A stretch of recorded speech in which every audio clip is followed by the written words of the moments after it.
Es hat eine Zeit gegeben, wo man sich erzählt hat, dass bestimmte Schlüsselblumen eine ganz besondere Kraft haben.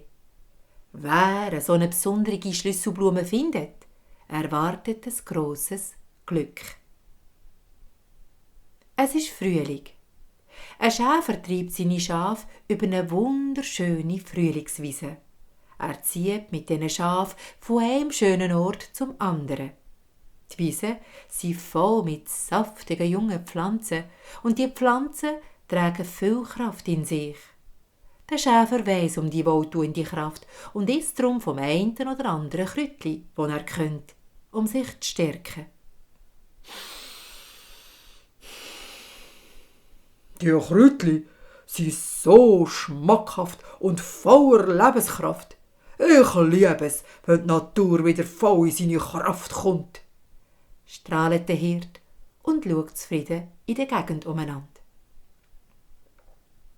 Irgendeinmal hat es der Hirt und die Schafe in die Höhe getrieben, wo es felsiger wird. Bei einem grossen Felsen steht er plötzlich vor einem grossen Büschel Schlüsselblumen. Der Schäfer liebt Schlüsselblumen. Sie erinnern ihn an die Frühlingssonne, wegen dem schönen, feinen, warmen Gelb der Blüten. Darum pflückt er die schönste und grösste von diesen gelben Blumen und steckt sie an seinen Hut. Wo der Hirt dem Schaf beim Fressen zuschaut, dünkt ihm aber, dass sein Hut immer schwerer und schwerer wird. Er zieht den Hut ab und sieht, dort, wo er die Schlüsselblumen hineingesteckt hat, ist jetzt ein goldener Schlüssel. Er schüttelt den Kopf. Was läuft denn da Gespässiges ab? Er nimmt den Schlüssel vom Hut in die Hand und in dem Moment erscheint eine wunderschöne Fee vor ihm. Der Hirt hat in seinem Leben noch nie eine Fee gesehen und darum ist er gerade ein bisschen verschrocken und schaut sie mit grossen Augen an. Lieber Schafhirt, hab keine Angst, ich bin eine Schlüsselblumenfee.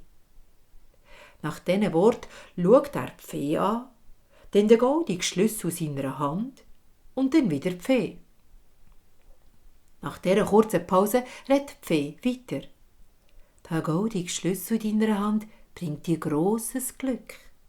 Wenn du den Schlüssel dort bei diesem Felsen hineinlegst, tut sich der Felsen auf. Drinnen findest du ganz viele kostbare Sachen, wie Gold, Edelsteine und vieles mehr. Du kannst so viel nehmen, wie du willst. Aber denk dran, vergiss das Wichtigste nicht. Und nach diesen Worten ist die wunderschöne Fee verschwunden.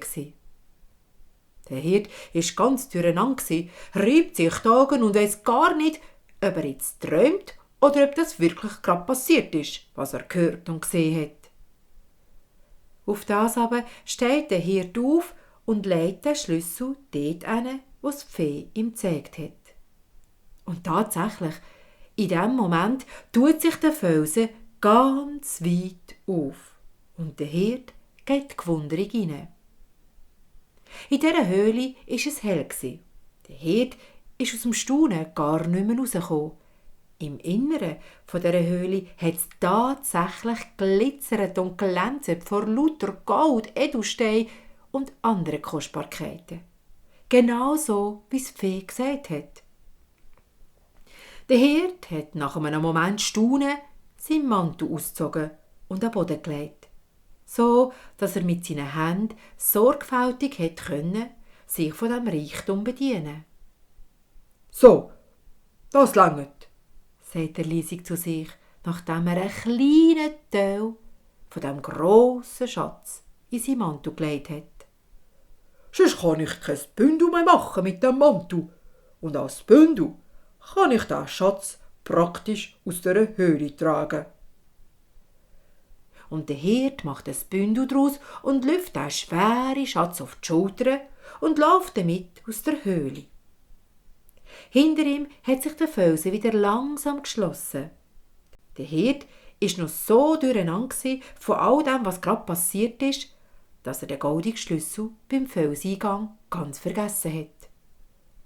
Mit dem Bündel auf den Schultern ist der Hirt zu seinen Schafen gelaufen. Dort hat er sich am Boden gesetzt, den Schatz neben sich abgelegt und nachdenklich den Kopf geschüttelt. Das ist jetzt alles ein bisschen viel für mich. Ich muss ein kleines Nickerli machen. Oh, ich fühle mich nämlich so müde nach dieser Aufregung. Der Hirt hat sich ins Gras gelegt und ist erschöpft eingeschlafen.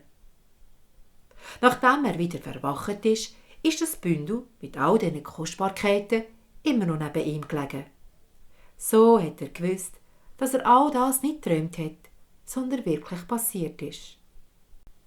Im Hirt ist plötzlich in den Sinn gekommen, dass er den Schlüssel beim Felseingang vergessen hat. Doch, als er zurückgelaufen ist der Schlüssel nicht mehr da. So hat man auch nicht mehr in den Fels rein können. Seitdem hat man weder einen goldenen Schlüssel noch eine Schlüsselblumenfee gesehen. Aber von diesem Tag an hat der Schafhirt keine Geldsorgen mehr gehabt. Doch der Hirt ist trotzdem bis an sein Lebensende Schafhirt geblieben.